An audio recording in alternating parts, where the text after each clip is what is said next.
Welcome to Unpolished by Called. I'm Kathrin Shaffer. There's a moment that comes for a lot of us at some point in our faith where something quietly shifts, and it's not always dramatic and it doesn't always come with a clear explanation. It's more like this slow realization that believing in Jesus and actually following him are not quite the same experience. At first, faith can feel like something we understand. We hear the teachings, we agree with them, we feel encouraged by them. There's a sense that this all makes sense, that we're on solid ground. But then we start trying to live it out in real situations, not just think about it or talk about it. And that's when we notice something that feels a little unsettling in the best kind of way. The way Jesus calls us to live doesn't always line up with what feels natural to us. We start to notice it in small moments. Someone says something that hits wrong, and our instinct is to respond quickly, maybe to defend ourselves or explain our side. And then somewhere in the back of our mind, we remember what Jesus actually said about responding with gentleness or turning the other cheek. And suddenly, we're standing in that quiet tension between what feels immediate and what feels right. Or we're in a situation where someone has generally hurt us, and everything in us wants distance or resolution, or at least some kind of acknowledgement. And yet, we hear the words about forgiveness, echoing in a way that doesn't feel simple or convenient. It's in those kinds of moments that we begin to realize following Jesus isn't just about agreeing with a set of ideas. It's about stepping into a way of living that often feels completely opposite to our first reaction. And that's where this whole thing starts to feel a little strange. Not strange in a way that pushes us away, but strange in a way that makes us stop and think more deeply about what we're actually being invited into. Because if we're honest, a lot of what Jesus teaches doesn't fit neatly into the way we've been taught to navigate life. We're used to protecting ourselves, building something stable, making sure we're understood, making sure our efforts are seen and valued. We're used to measuring things in terms of progress, outcome, and fairness. And then we come face to face with a way of living that talks about loving enemies, forgiving repeatedly, serving without being noticed, and even losing our life in order to find it. And that's not just a small adjustment. That's a completely different framework. And the more we sit with it, the more we realize that the strangest thing about following Jesus isn't that it's hard in an obvious, heavy way. It's that it quietly challenges the assumptions we didn't even realize we were carrying. It reshapes how we think about strength, success, about what it means to live a meaningful life. It doesn't always announce itself loudly.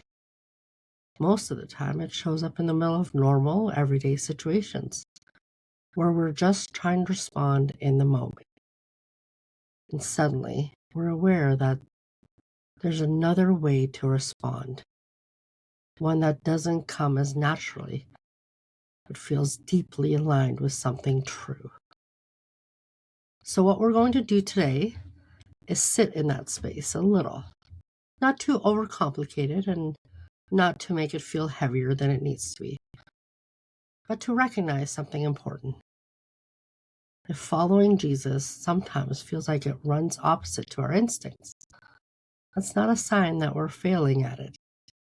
It might actually be a sign that we're starting to see it clearly. because the way of Jesus has always been a little upside down compared to the way we naturally move through the world. And understanding that is part of learning how to walk in it. One of the most honest things we can admit when we talk about following Jesus is that our instincts don't disappear just because we have faith. We still react quickly in certain situations. We still feel that pull to defend ourselves when something feels unfair. We still carry expectations about how people should treat us and how situations should unfold. None of that suddenly vanishes, and that's important to acknowledge because discipleship doesn't begin with pretending we're already different. It begins with recognizing where we actually are and then allowing the teachings of Jesus to slowly reshape how we respond over time. The tension shows up most clearly in relationships because that's where our instincts tend to surface the fastest. We all know what it feels like when something goes sideways in a conversation. Maybe someone misunderstands us. They say something that lands harder than they intended. In that moment, there's a very natural response that arises up. We want to correct it, clarify, make sure we're not being misrepresented. And none of that is inherently wrong. It's human. It's part of how we've learned to navigate the world. But then we remember the way Jesus speaks about responding with gentleness, being slow to anger, not returning hurt for hurt. And suddenly, we're standing in a space where our instinct and our faith are not pointing in the same direction. That space can feel uncomfortable at first because it requires a pause. It requires us to step back from the immediate reaction and consider a different way of responding, one that may not feel as satisfying in the moment, but carries a different kind of weight.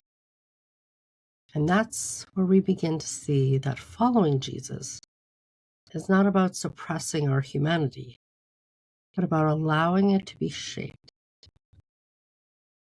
It's about learning to respond in ways that reflect something deeper than our first impulse. Forgiveness is probably one of the clearest examples of this. When we talk about forgiveness, in theory, it sounds like a beautiful idea. It aligns with grace, mercy, with the kind of life we want to believe in. But when forgiveness becomes personal, when it involves real hurt, disappointment, frustration, it suddenly feels much more complex. Our instinct is often to hold on to what happened, not necessarily out of bitterness, but out of a desire for fairness, acknowledgement, for some sense that things have been made right.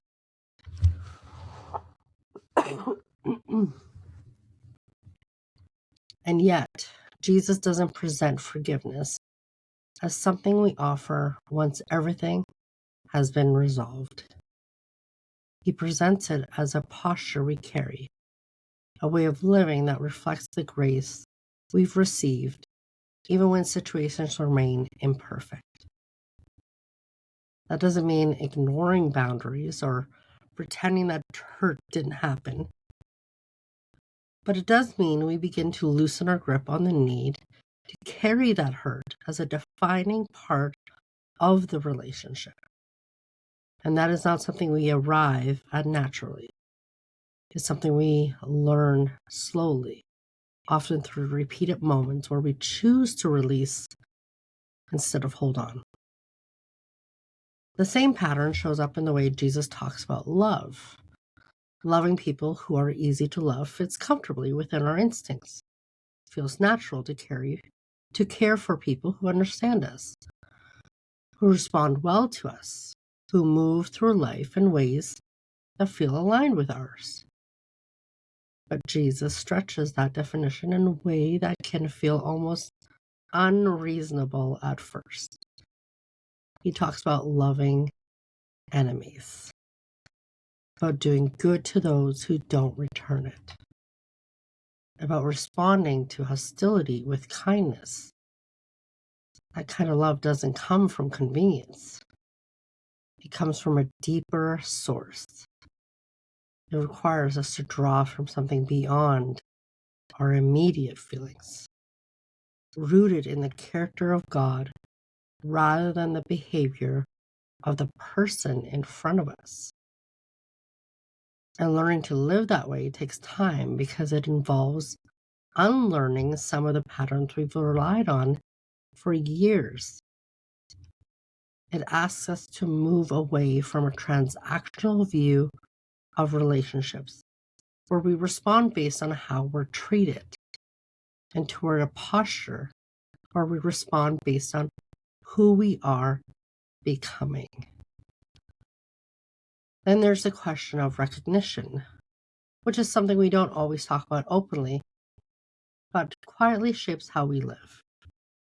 Most of us carry a natural desire to be seen, not necessarily in a loud or attention-seeking way, but in a human way. We want to know that what we're doing matters, that our effort is noticed, our presence has some kind of impact. And there's nothing inherently wrong with that desire. It's again part of being human. But Jesus introduces a different perspective that can feel unfamiliar at first.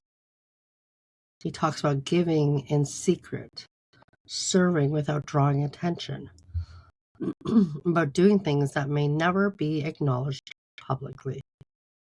He shifts the focus away from visibility and toward faithfulness. And that can feel strange because it asks us to release our dependence on external validation and begin finding value in something quieter. That shift doesn't happen overnight. We don't suddenly stop caring whether we're seen or appreciated. But over time, as we continue to follow Jesus, we begin to notice that there's a different kind of satisfaction that comes from quiet obedience. It's not as immediate as recognition, but it's steadier. It carries a depth that doesn't depend on how others respond. And then we come to one of the most paradoxical ideas Jesus presents, which is the idea of losing in order to find. In a world that constantly encourages us to build, secure, and hold on to what we have, the idea of losing our life to find it feels completely backward. It doesn't fit into the way we've been taught to think about progress or success. It challenges the assumption that more control leads to a better outcome. But when we sit with that idea long enough, we begin to understand that Jesus is not asking us to lose our value or our identity.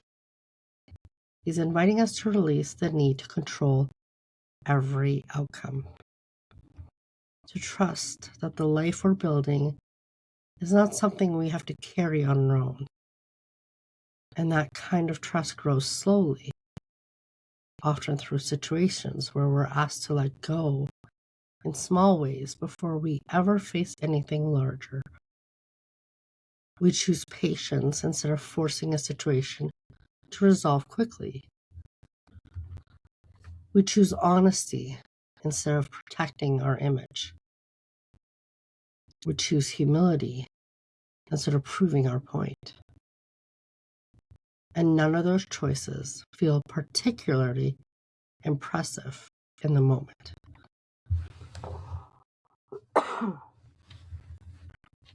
They often feel quiet, almost invisible, but they are shaping something deeper within us. And over time, we begin to see that the way of Jesus is not just asking us to act differently, it is gradually rewiring what feels natural to us. What once felt like a stretch begins to feel more familiar. What once felt like a sacrifice begins to feel like alignment. And that's when we realize that the strangest thing about following Jesus is not just that it runs opposite to our instincts. It's that slowly it begins to change them. And that's where something really important begins to shift for us.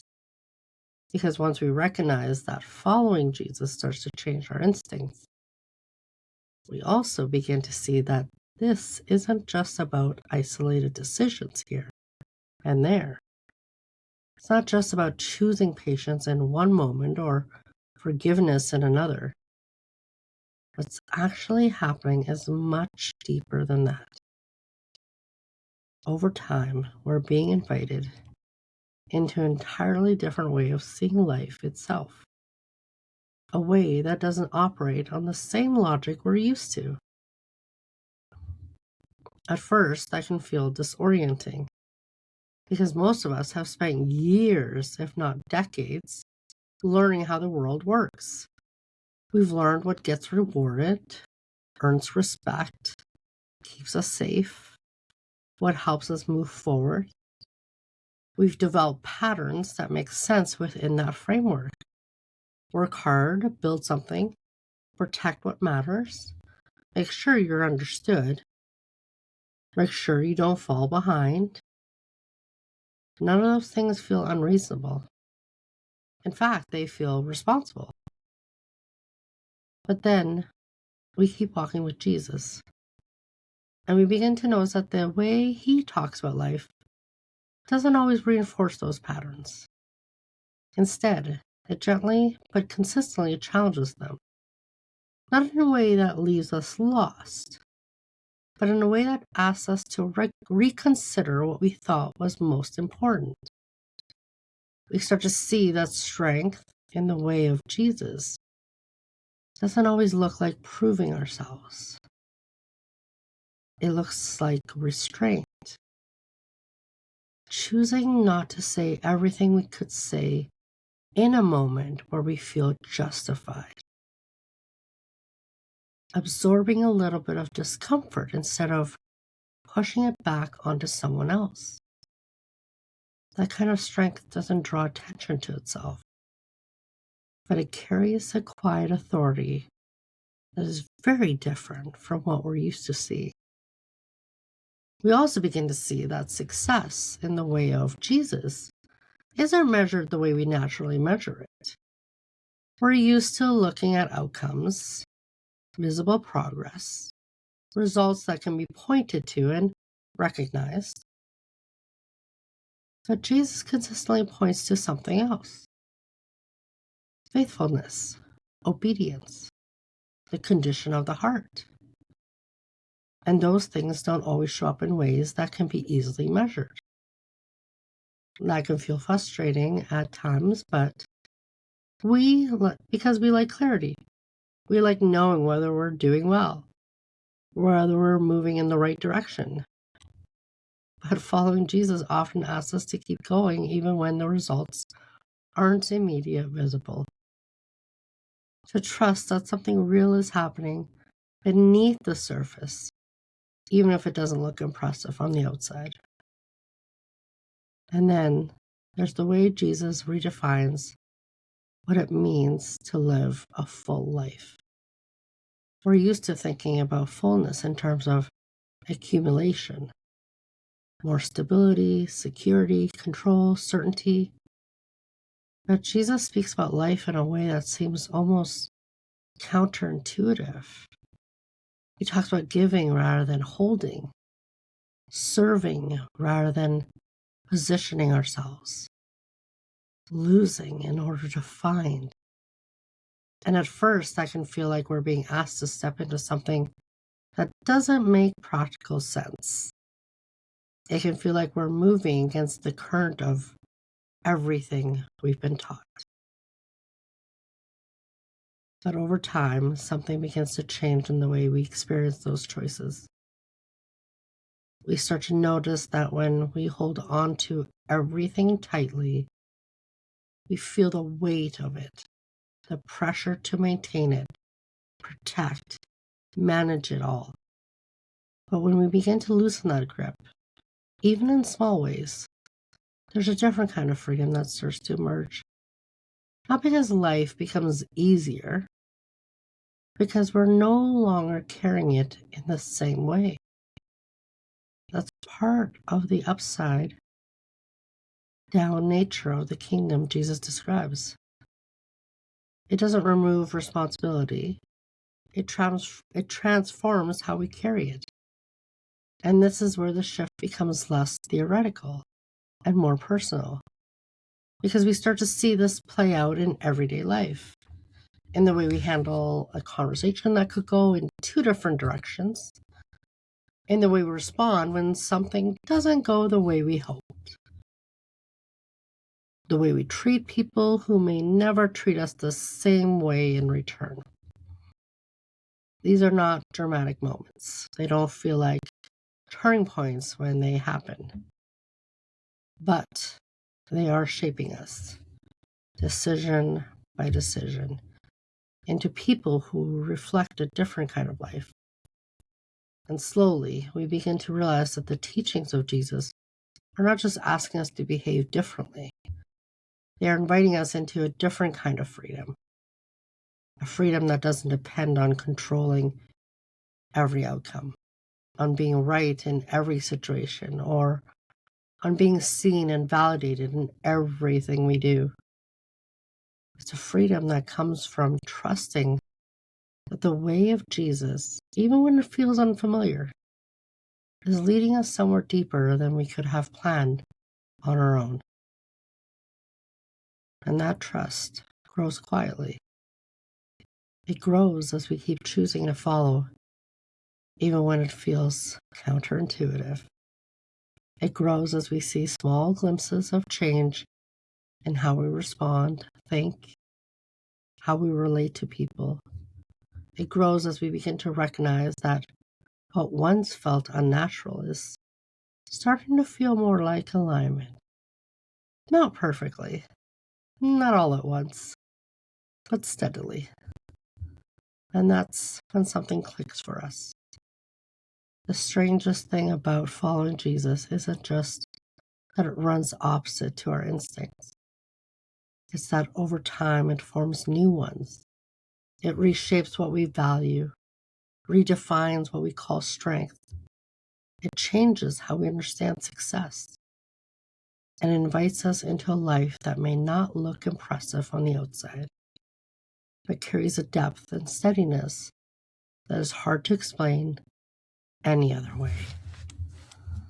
And that kind of life doesn't happen overnight. It unfolds slowly, right in the middle of ordinary days. And the more we walk in it, the more we begin to see that what once felt upside down is actually showing us what was true all along. And when we step back and look at all of this together, it starts to make sense why following Jesus can feel so unfamiliar at times. It's not because we're doing something wrong or missing something obvious. It's because we're learning to live according to a different kind of logic, one that doesn't always match the way we've been taught to move through the world. And that shift doesn't happen all at once. It happens slowly, through real moments, real decisions, real situations that don't come with easy answers. And that's what makes this kind of faith both challenging and deeply meaningful. It's not something we perform. It's something we grow into. It meets us right where we are and then step by step, begins to reshape how we think, respond, how we carry ourselves through life. And it's not going to be perfect, and it's not going to be all at once, but it will be steady. And that's really what we're building here together. Not something polished or curated to look impressive from the outside, but something honest, a space where we can open scripture without smoothing over the hard or strange parts, where we can ask real questions, sit with tension, and learn what it actually looks like to follow Jesus in everyday life. Not just in moments that feel clear or easy, but in the ones that feel complicated and uncertain too. Because the goal isn't to make faith look neat, it's to understand it more deeply. It's to walk it out in a way that is real and grounded, rooted in who God actually is, not just who we sometimes assume Him to be. And if you've been listening, thinking, reflecting, or even wrestling with some of these ideas along the way, that matters more than we probably realize. This isn't just content being put out into the world. This is something being formed piece by piece, conversation by conversation, with people who are willing to engage with it honestly.